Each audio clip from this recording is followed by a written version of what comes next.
How's it going, everybody? It's Charlie and welcome back to another video on the Chatting Leeds YouTube channel. Hope everyone is having a great start to their day so far. Just before we get into it, as always, please make sure that you're smashing that like button. Please subscribe to the channel if you are brand new and hit that notification bell. And of course, get all your thoughts and opinions into the comment section down below, as we are here to preview tomorrow afternoon's home game with Queen's Park Rangers at Elland Road. Obviously, Leeds United hoping to bounce back from Wednesday night's disappointing defeat at Millwall to hopefully get a very important 3 points going into the international break. QPR will be coming up to Elland Road, not in great form. Obviously, they lost their last game at home to Middlesbrough. They currently sit second bottom of the league. So this is definitely a game that Leeds United should be targeting. Definitely a game that I expect to pan out in a similar way to the Plymouth game last weekend, where we absolutely gave a footballing lesson to Wayne Rooney's Plymouth Argyle. Hopefully we can inflict the same punishment onto QPR tomorrow. Obviously, the last time we faced QPR was very embarrassing for us towards the end of last season, when we well and truly fell apart and bottled it at Loftus Road when we lost 4-0 to them, which wasn't great at all. I was absolutely disgusted in them at the time, so let's hope that it's not a repeat of that. But like I say, guys, Leeds United should definitely be targeting this as 3 points. We are by far the more superior team than them. We've got the better players. We've got the biggest budget, which everyone likes to say. So I bet if you're a betting man this weekend, you would be betting on Leeds United to win this game, But like I said last night, there are certain individuals that we need to be seeing a lot more from. Jayden Bogle, I suspect, will start again, although I would be playing Sam Byram. I thought Byram played better against Plymouth than what Bogle did against Millwall. I haven't been a huge fan of Jayden Bogle so far this season anyway. That's just my honest opinion. I would definitely be putting Sam Byram in for this one, but again, I don't think he will. Need to be seeing a lot more from Jayden Bogle down that right-hand side. He needs to be getting involved in the attacks a lot more. Hopefully chipping in with the odd assist and goal as well. Willie Gnonto, for me, though, is the main one.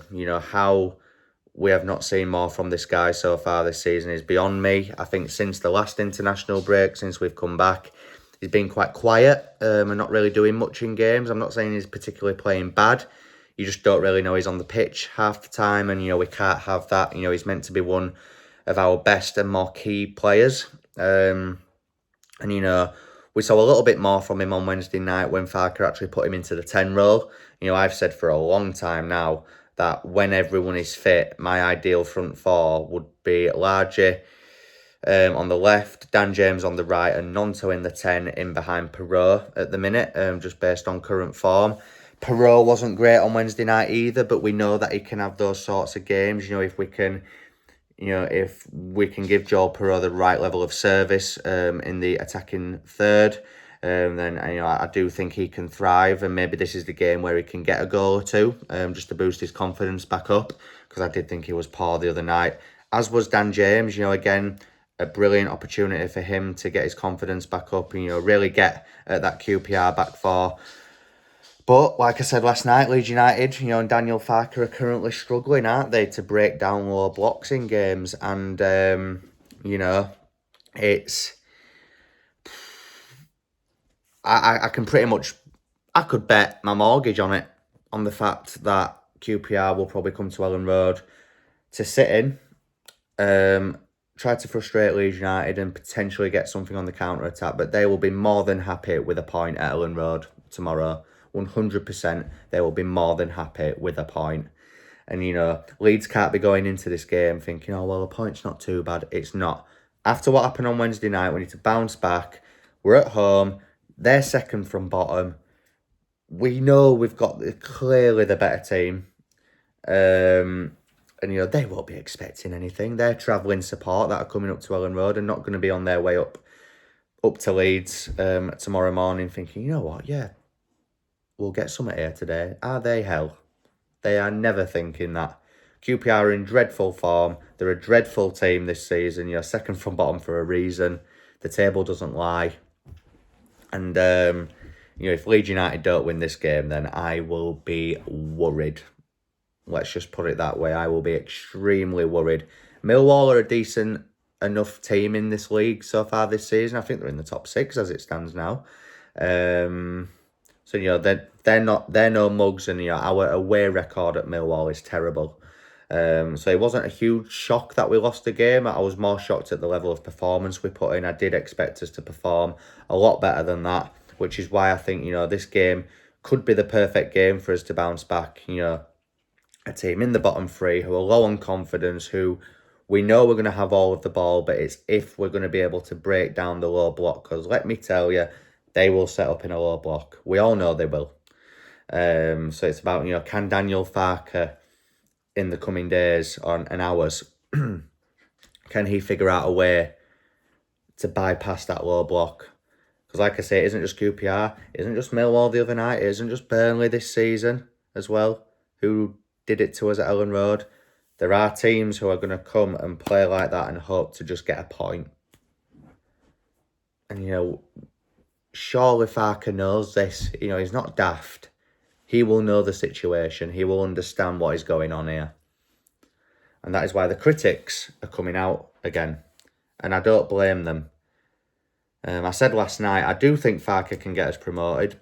But is it sustainable long term if we get to the Premier League? No. Because it is boring to watch at the minute. It is. But again, as long as we're getting results, people will shut up. But as soon as we lost the other night, the critics come out. And again, I'm not saying that people are wrong. They're not. They are bang on the money with the criticism of the way that we're playing at the minute. But, you know, like I said, hopefully this game, guys, is a good opportunity, like I've said, to just bounce back at home.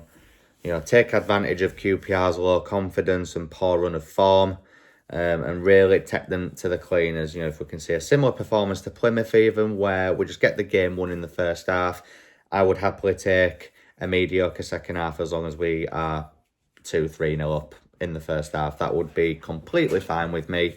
You know, obviously I will be there tomorrow, so, you know, looking forward to getting back to Elland Road, hopefully to see another win, and then it'll be the international break where we'll all be bored for 2 weeks. But maybe it could come at a good time. You know, if we get a win tomorrow, then Farke can, you know, get the players in and hopefully work on a way to play a little bit more entertaining football. I thought with Joe Rothwell and Ayo Tanaka that the performances have improved, which they have.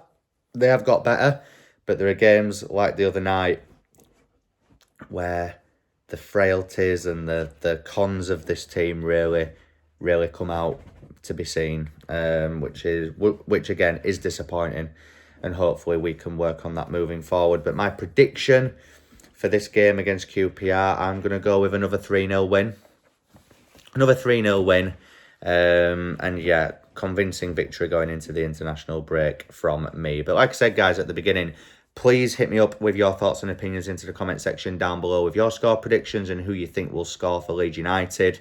If you've enjoyed the video this morning, please make sure that you're smashing that like button and subscribing if you are brand new. And of course, hit the notification bell.